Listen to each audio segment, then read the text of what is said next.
नमस्कार दोस्तों, आप सभी का एक बार फिर से हार्दिक स्वागत है। बात करेंगे 25 सितंबर के एडिटोरियल सेशन की।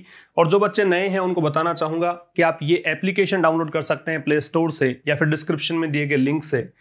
यहाँ पर बहुत सारे पेड कोर्सेज आपको नजर आएंगे, जिनमें एक पेड कोर्स है क्लोज टेस्ट इन पैराजंबल का। सबसे डिफिकल्ट ये वाला पोर्शन माना जाता है और मेंस जो एसएससी मेंस की तैयारी कर रहे हैं बच्चे, उनके लिए तो बेहद खास ये कोर्स है। 100 cloze test and 100 questions parajumble के यहाँ पर आपको उपलब्ध करवाए जाएंगे, तो आप ये बाई कर सकते हैं। सारे के सारे cloze test and parajumble newspaper से कंपाइल करके ही आपको प्रोवाइड करवाए जाते हैं। कहीं पर भी प्रीवियस ईयर से संबंधित क्वेश्चन यहाँ पर आपको नहीं मिलेगा। साथ ही वोकेबलरी की ई बुक उपलब्ध, अगर आप वोकेबलरी एनरिच करना चाहते हैं तो ये वाला कोर्स बाई कर सकते हैं। ये वाला जो आपका हर वेंसडे को बैच स्टार्ट होता है द हिंदू एडिटोरियल एनालिसिस का, ये अब नेक्स्ट वेंसडे को स्टार्ट करेंगे, तो आप वेंसडे के लिए रजिस्ट्रेशन यहाँ पर ओपन है, आप बाई कर सकते हैं। एक और कोर्स यहाँ पर उपलब्ध करवाया जा चुका है 1 जुलाई से 22 सितंबर तक के एडिटोरियल्स अगर आपको बाई करने हो, डेट नोट कर लीजिएगा, 1 जुलाई से 22 सितंबर, ठीक है। ओल्ड एडिटोरियल्स की बात मैं कर रहा हूं, वो भी अब उपलब्ध है यहाँ पर, वो भी आप बाई कर सकते हैं अगर पिछले किसी कोर्स में आपने हिस्सा नहीं लिया हो तो स्टार्ट करेंगे कॉमन एरर से। पहला क्वेश्चन देखिए, पहला क्वेश्चन दे रखा है the class teacher gave him a homework. Class teacher ने उसे होमवर्क दिया। आपको पता है कि वर्क जो है ना, उसका बहुवचन इस प्रकार से बनता नहीं है। इसको अगर प्लूरल में कन्वर्ट करना चाहते हैं तो आपको पीसेज ऑफ वर्क करना पड़ता। तो वर्क का वैसे अगर एस जोड़ दोगे, बहुवचन वैसे बनाते हो, तो इसका मतलब होता है साहित्य, लेख या रचनाएं। तो ये डिफरेंट मीनिंग देता है, इसलिए यहां पे आप ए नहीं जोड़ेंगे। चूंकि जब कोई नाउन काउंटेबल ही नहीं है, जिसका प्लूरल बनता ही नहीं है, तो फिर उसमें आप ए या एन भी नहीं जोड़ सकते। तो क्लास टीचर ने उसे होमवर्क दिया, तो अ पीस ऑफ होमवर्क हो सकता था, ठीक है। And instructed him to do it, और उसे निर्देश दिया कि उसे वो करे एट नाइट, रात को। आई सो ओनली 5 पुलिस। अब देखो, पुलिस जो शब्द है वो अपने आप में प्लूरल है, इसके पहले आप काउंट मतलब कोई संख्या नहीं लगा सकते।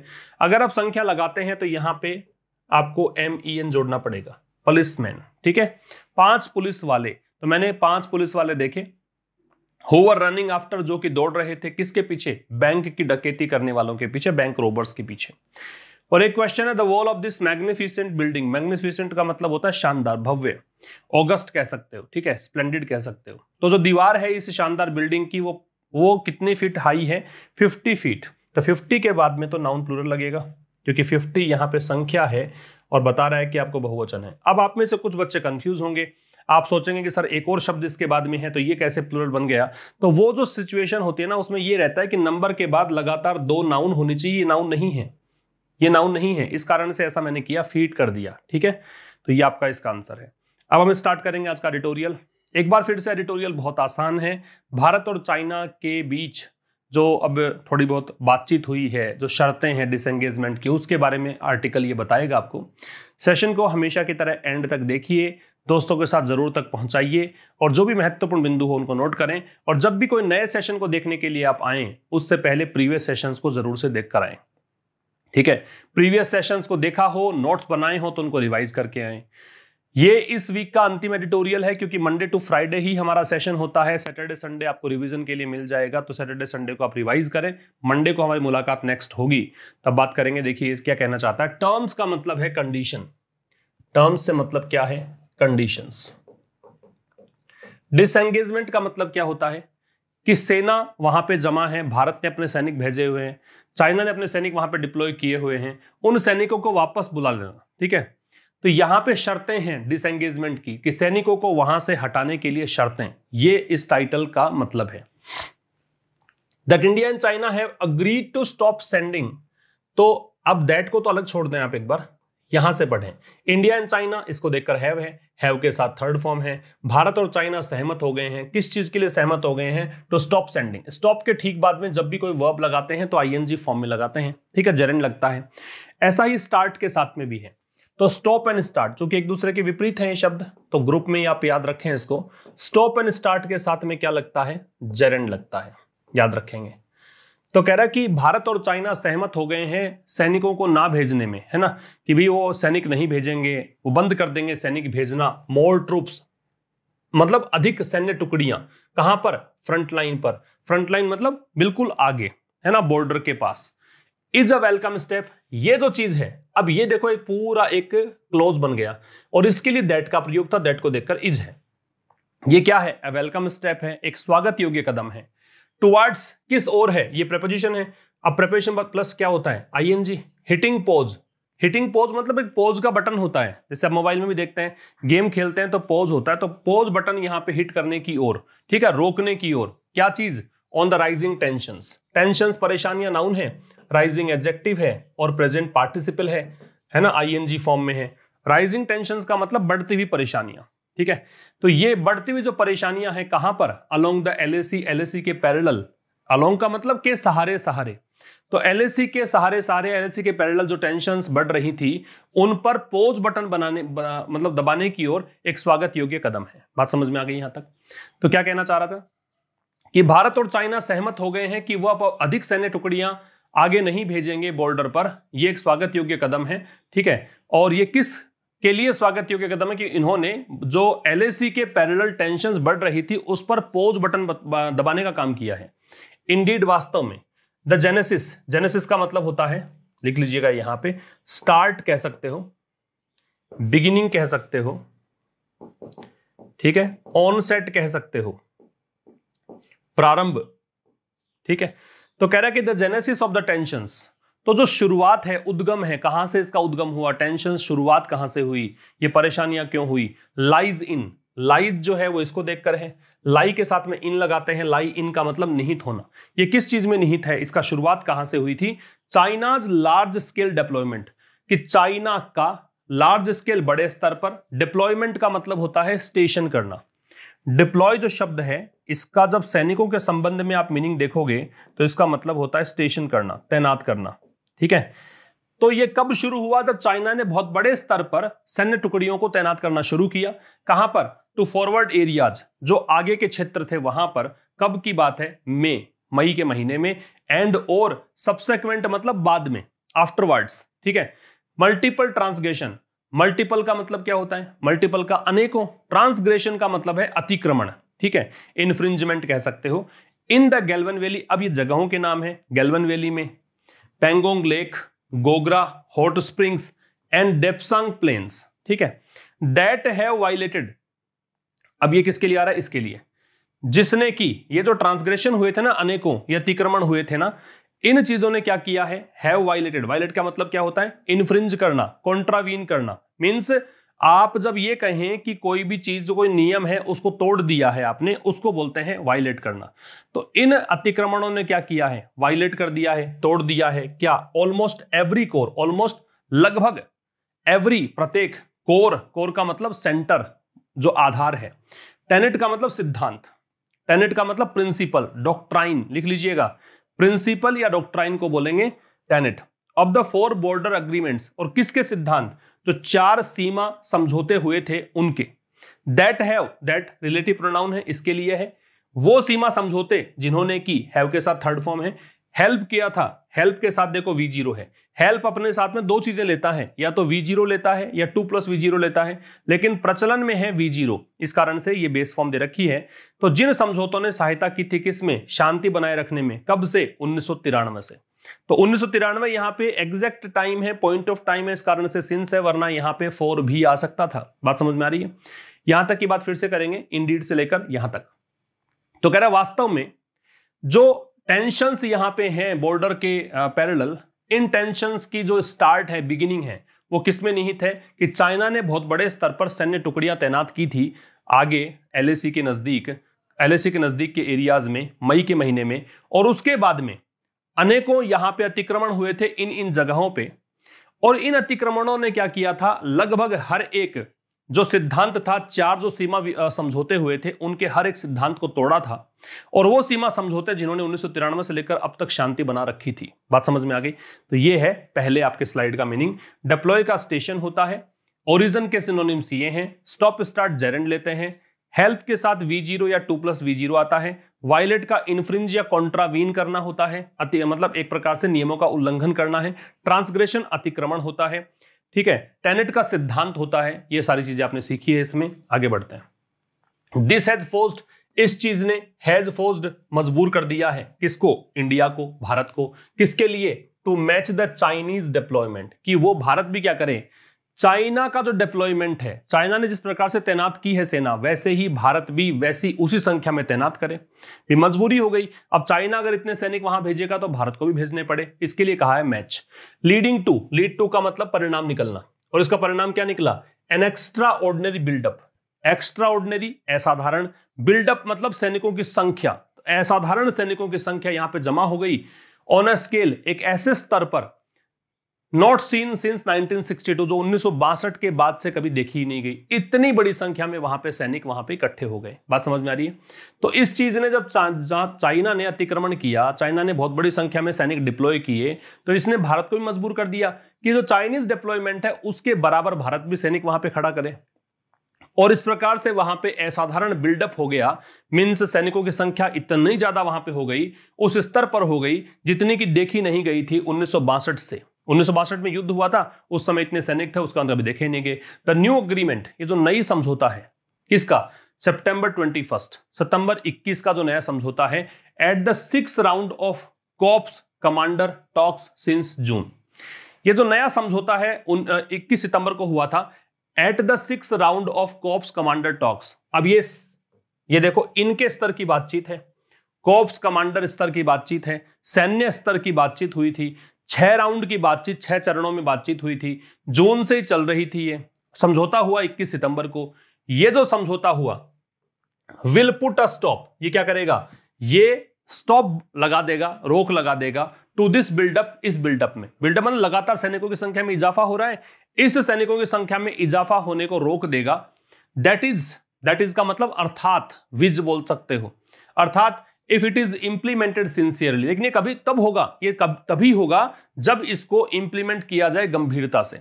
It is implemented, is plus verb की थर्ड फॉर्म पैसिव वॉइस है, सिंसियरली यहां पे एडवर्ब है, इंप्लीमेंट यहां पे वर्ब है, वर्ब की विशेषता बताने के लिए एडवर्ब आया हुआ है, ठीक है। लेकिन ये तभी होगा जब इस चीज को सिंसियरली इंप्लीमेंट किया जाए, इस समझौते को बड़ी गंभीरता से लागू किया जाए तभी।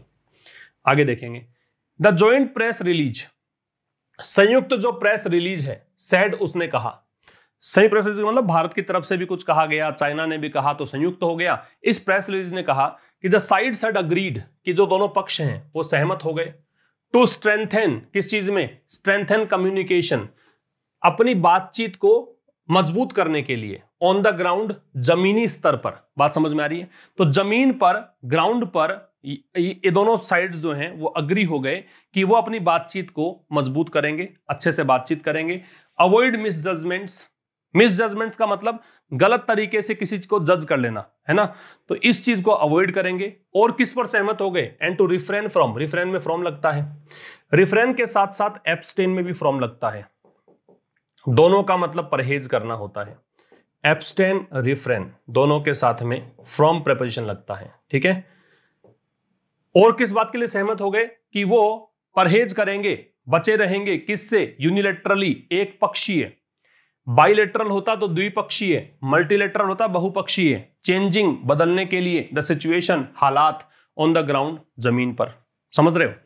कि एक बात और सहमत हो गए यहां पे कि वो एक पक्षीय मतलब बिना डिस्कस किए अपने आप से निर्णय नहीं लेंगे कि वो ग्राउंड स्तर पर सिचुएशन चेंज करें। मतलब कहीं बॉर्डर आपका बढ़ा लिया आपने कह दिया कि भाई यहां तक का क्षेत्र है वो हमारा है ना, ये क्षेत्र हमारा है, तो इस पर कब्जा नहीं करेंगे जमीनों पर। बिसाइड्स होल्डिंग, किसके अलावा? इसके अलावा। बिसाइड्स प्रेपोजिशन है तो आईएनजी आएगा। बिसाइड्स के अलावा एक बिसाइड भी होता है। बिसाइड का मतलब होता है के नजदीक, बिसाइड्स का मतलब होता है के अतिरिक्त। बहुत आसानी से याद कर सकते हो, बिसाइड्स में इसके अतिरिक्त एस जुड़ा हुआ है तो ये के अतिरिक्त है, ठीक है। तो besides holding a next round, तो अगले चरण को होल्ड करने के अतिरिक्त, है ना, इसके अतिरिक्त अगले चरण को होल्ड करना एट एन अर्ली डेट, किसी जल्द ही किसी तारीख पर। अंडरलाइनिंग, ये फोकस करते हुए, अंडरलाइन का मतलब इंफेसाइज करते हुए, जोर देते हुए एक बात पर, तो इसको आप कह सकते हो इंफेसाइजिंग। इंफेसाइजिंग, यहां पे जेड की जगह एस भी लगा सकते हो। दैट की मैनी इश्यूज रिमेन अनरिजोल्व्ड, कि अनेकों जो इश्यूज हैं रिमेन बने हुए हैं, अनरिजोल्व्ड जिनका हल नहीं निकला है अभी तक, ठीक है। एक बार फिर देखिएगा, तो कह रहा ज्वाइंट प्रेस रिलीज आया इन दोनों देशों की तरफ से, जिसमें कहा गया कि दोनों साइड्स जो हैं वो सहमत हो गई थी कम्युनिकेशन को स्ट्रेंथन करने के लिए जमीनी स्तर पर, सहमत हो गई कि मिस जजमेंट को वो अवॉइड करेंगे और एक पक्षीय या अपने आप से डिसीजन नहीं लेंगे ग्राउंड पर किस सिचुएशन को चेंज करने का। बिसाइड्स होल्डिंग, किस चीज के अलावा ये सहमत हुए, इस चीज के अलावा इन्होंने ये भी कहा कि अगले चरण की जो बातचीत है वो किसी अर्ली डेट पर ही हो जाएगी। इस बात को फोकस करते हुए, इस बात को जोर देते हुए कि बहुत सारे इश्यू हैं अभी भी जिसका हल नहीं निकला है, उन मुद्दों पर चर्चा की जाएगी। ठीक है, इस पर इसके अलावा इन्होंने ये शर्तें मानी है आपस में। इफ दिस अग्रीमेंट, यदि ये जो अग्रीमेंट है, कैन पोटेंशियली हेल्प, अब देखो हेल्प के बाद में फिर से V0 है। ठीक है, पोटेंशियली का मतलब संभावित तौर पर, पॉसिबली, तो कह रहा है कि यदि ये जो समझौता है, कैन यदि वो कर सकता है, पोटेंशियली संभवतया, हेल्प स्टेम, स्टेम का मतलब रोकना, the bleeding as it were, bleeding का मतलब यहां पे स्टेम द ब्लीडिंग का मतलब है खून खराबा रोकना, है ना, ब्लीड का खून बहना होता है, तो खून खराबा रोकना मतलब लड़ाई रोकना। तो यदि ये समझौता अगर संभवतया सफल हो सकता है, मदद कर सकता है खून खराबा रोकने में, as it were, as it were एक फ्रेज है, इसका मतलब है कि something is only true in certain way, जो किसी एक खास तरीके में ही सत्य है। एज इट वर ये हो सकता है if it does not address, तो कह रहा है it does not address most of India's fundamental concerns on the LAC। यह जो चीज है वो डज नॉट एड्रेस मतलब वो सॉर्ट आउट नहीं करता है। एड्रेस का मतलब एक तो होता है पता, ये वर्ब के रूप में है, तो किसी समस्या को सुलझाना, रिजोल्व करना। मोस्ट ऑफ अधिकांश, इंडियाज भारत के, फंडामेंटल मौलिक या आधारभूत, कंसर्न्स चिंताएं कहां पर, LAC पर। तो कह रहे यदि ये जो अग्रीमेंट है वो संभवतया सफल हो सकता है ब्लीडिंग को रोकने में, मींस कह सकते हो खून खराबा रोकने में, एज इट वर, लेकिन किसी खास स्थिति में। ठीक है, इस समझौते में कुछ मतलब खास शर्तें हैं तभी रुकेगा, वरना ये खून खराबा नहीं रुकेगा। तो फिर ये जो चीज है वो भारत की जो अधिकांश चिंताएं हैं, मौलिक चिंताएं हैं LAC को लेकर, उनको ये एड्रेस नहीं करता है। ठीक है, उनको ये सॉर्ट आउट नहीं करता है। Prior to the talks, prior के साथ टू लगेगा, इसका मतलब पहले, टॉक्स का मतलब बातचीत, तो बातचीत से पहले, है ना, टॉक्स से पहले। इंडियन ऑफिशियल्स, भारत के अधिकारी जो हैं, हैड हाईलाइटेड, उन्होंने हाईलाइट किया था, द की पॉइंट्स, मुख्य बिंदुओं को। क्या बिंदु थे? ऑफ देयर एजेंडा, अपने एजेंडा के जो मुख्य बिंदु। एजेंडा क्या होता है? जिस पर आपको बातचीत करनी है ना, वो एक सूत्र बना लेते हैं, बिंदुवार आप चर्चा करते हो, उसको एजेंडा बोलते हैं। ठीक है, उद्देश्यों की सूची कह सकते हो। तो बातचीत से पहले भारतीय अधिकारियों ने हाईलाइट किया था द की पॉइंट्स की, यहां पे महत्वपूर्ण का अर्थ दे रहा है, की एडजेक्टिव है, पॉइंट्स नाउन है, कि महत्वपूर्ण जो बिंदु हैं किसके, ऑफ देयर एजेंडा, उनके जो एजेंडा है उसको लेकर। As having China withdraw from all friction points, क्या था उसमें कि चाइना को विड्रॉ करवाना, कि चाइना वहां से विड्रॉ करे, पुल आउट करे, निकल जाए वहां से। कहां से? All friction point. Friction points का मतलब ऐसे बिंदु जहां पर झगड़ा होता है, ऐसे बिंदु जहां पर क्लैश चल रहा था, ऐसे बिंदु जहां पर असहमति बनी हुई थी। तो डिसएग्रीमेंट के जो पॉइंट्स थे उसको फ्रिक्शन पॉइंट्स कहा है। जिसमें कौन कौन से शामिल हैं? इसमें शामिल है Depsang, Pangong Tso and granting unhindered access. और एक बात और कही थी कि हमें बिना रुके, अनहिंडर्ड बिना रुके, ग्रांटिंग दिया जाए, स्वीकार किया जाए, एक्सेस, एक्सेस का टू लगेगा कि हमारी पहुंच होनी चाहिए सारे पेट्रोलिंग पॉइंट्स पर, यह भारत के अधिकारियों ने कहा था। China has blocked access to 10 pp's since में, और चाइना ने क्या कर रखा है? भारत का एक्सेस रोक रखा है 10 पेट्रोलिंग पॉइंट्स। भारत के जो सैनिक जवान गश्ती करते हैं, मींस कहते हैं कि वहां पर निगरानी करने के लिए पेट्रोलिंग करते हैं, तो उस पेट्रोलिंग 10 पेट्रोलिंग पॉइंट पर मई से ही चाइना ने ब्लॉक कर रखा है एक्सेस भारतीय जवानों का। एक बार फिर समझिएगा, तो बातचीत से पहले भारत के जो अधिकारी थे उन्होंने हाईलाइट किए थे कि ये महत्वपूर्ण बिंदु है उनके एजेंडा के, और उनमें महत्वपूर्ण बिंदु में बताया लेखक ने कौन कौन से थे। एक तो ये था कि चाइना जहां जहां असहमति है, जैसे कि देपसांग में है, पैंगोंग त्सो है, वहां से विड्रॉ करे। दूसरी बात कही थी कि हमारे जवानों को बिना रुके एक्सेस मिले, है ना, बेरोक-टोक एक्सेस मिले सभी पेट्रोलिंग पॉइंट्स पर। और बात थोड़ा सा समझाया है लेखक ने कि चाइना ने मई से ही 10 पेट्रोलिंग पॉइंट्स पर हमारे जवानों के एक्सेस को रोका हुआ है। बात समझ में आ गई यहां तक? स्टैम का रोकना है, स्टॉप, होल्ड, चेक, रिस्ट्रेन या कंटेन, ये सब मीनिंग होते हैं इसके। द जॉइंट प्रेस रिलीज, जो संयुक्त प्रेस रिलीज है, मेक्स नो मेंशन, इसमें कोई मेंशन नहीं है। मेंशन का मतलब है कोई चीज ऐसी शामिल नहीं की गई है। ऑफ रिस्टोरेशन, किस चीज के बारे में? कि पुनर्बहाल कर दिया जाएगा, of the status Q anti. एक तो होता है स्टेटस क्यू, एक होता है status Q anti. Status Q का मतलब यथास्थिति जैसी बनी हुई है वैसी की वैसी। स्टेटस क्यू एंटी का मतलब जैसी स्थिति पहले थी वैसी की वैसी। तो ये कह रहा है जब अप्रैल की जो स्थिति थी ना वैसी ही स्थिति बहाल हो जाएगी, ऐसी कोई बात यहां पे प्रेस रिलीज में नहीं की गई है। ओनली रेफरिंग टू, रेफर के साथ टू लगता है, रेफर के टू का मतलब संकेत करना, केवल यहां संकेत किया गया है। नो यूनिलेटरल चेंजेस, की कोई भी एक पक्षीय बदलाव नहीं होंगे। टू द ग्राउंड सिचुएशन, कहां पर बदलाव के लिए टू लगता है, मैंने काफी बार बताया है आपको। अमेंडमेंट हो या फिर बदलाव हो, चेंज एंड अमेंडमेंट दोनों ही शब्द अपने साथ में क्या लेते हैं, टू लेते हैं। अमेंडमेंट के साथ भी टू लगेगा, चेंज के साथ भी टू लगेगा, जिसमें भी बदलाव करना चाहते हो उससे पहले। तो जो प्रेस रिलीज आई दोनों देशों की तरफ से, इसमें कहीं पर भी ये मेंशन नहीं किया कि जैसी अप्रैल की कंडीशन थी वैसी कंडीशन हम वापस से बहाल कर देंगे, सब सैनिकों को हटा लेंगे। केवल एक ही बात मेंशन कर रखी है कि हम एक पक्षीय कोई भी जमीनी स्तर पर कोई बदलाव नहीं करेंगे। विच रेफर्स टू, इसका सीधा सीधा मतलब यह है, संकेत करता है द करंट स्टेटस क्यो, कि वर्तमान की यथास्थिति है बनी रहेगी, आगे हम कुछ भी विकृत नहीं करेंगे, डिटीरियोरेट नहीं करेंगे कंडीशन को। इट इज ट्रू, ये सत्य है, दैट की 1 और 2 राउंड्स ऑफ टॉक्स, की एक या दो चरण की जो बातचीत है, कैन नॉट बी एक्सपेक्टेड, वो एक्सपेक्ट नहीं की जा सकती। Can not be expected passive voice है, उसको आप एक्सपेक्ट नहीं कर सकते। रियलिस्टिकली, यथार्थवादी तरीके से, टू रिजॉल्व अ सिचुएशन, किसी एक ऐसी स्थिति को रिजॉल्व करने के लिए, that is in many ways, जो बहुत सारे तरीकों में, इवन मोर कॉम्प्लेक्स, जो कि बहुत ज्यादा जटिल है, देन द 1986 वाला जो हुआ था ना, सम डोरोंग चू स्टैंड ऑफ, ये जो एक स्टैंड ऑफ की स्थिति बनी थी। स्टैंड ऑफ का मतलब होता है इम्पास की स्थिति बनना, डेडलॉक ग्रिडलॉक की स्थिति बनना, जहां पर दोनों सेना के जवान एक साथ खड़े हो जाएंगे आमने सामने, कोई भी इनिशिएट भी नहीं करेगा, खड़े रहेंगे, गतिरोध की स्थिति बन जाएगी। तो 1986 में भी ऐसा हुआ था, लेकिन उससे ज्यादा जटिल स्थिति ये वाली है। एंड दैट टुक 6 years, और उस स्थिति सुलझाने में 6 साल लगे थे। बिफोर द स्टेटस क्यो वाज रिस्टोर्ड, किससे पहले, जब यथास्थिति को रिस्टोर किया गया था, पुनर्बहाल किया गया था, उससे पहले 6 साल लगे थे। तो एक बार समझना फिर से कि यह सच है कि एक तो 1986 में एक स्टैंड ऑफ की स्थिति दोनों देशों के बीच बनी थी, उसको सुलझाने के लिए यहां पे 6 साल लगे थे। That took 6 years। अभी मैं स्ट्रक्चर आज सिखाऊंगा आपको ट्रांसलेशन में कि इतना समय लगना, इस चीज में इतना समय लगता है, तो उसके लिए टेक का प्रयोग कर सकते हो आप, ठीक है। तो उसमें 6 साल लगे थे, ठीक है। किससे पहले, कि जब स्टेटस क्यो को रिस्टोर किया गया था, ये पैसिव वॉइस है, वाज रिस्टोर्ड, तो जब स्टेटस क्यो को रिस्टोर किया गया था, पुनर्बहाल की गई थी स्थिति, उसमें 6 साल लग गए थे। तो उससे ज्यादा, इवन मोर, उससे भी ज्यादा जटिल स्थिति है ये वाली, इस बार वाली। तो फिर ये स्थिति 1-2 चरण की बातचीत से आप एक्सपेक्ट नहीं कर सकते कि मुद्दे रिजोल्व हो जाएंगे, यहां पे सिचुएशन हल हो जाएगी, ऐसा नहीं हो सकता।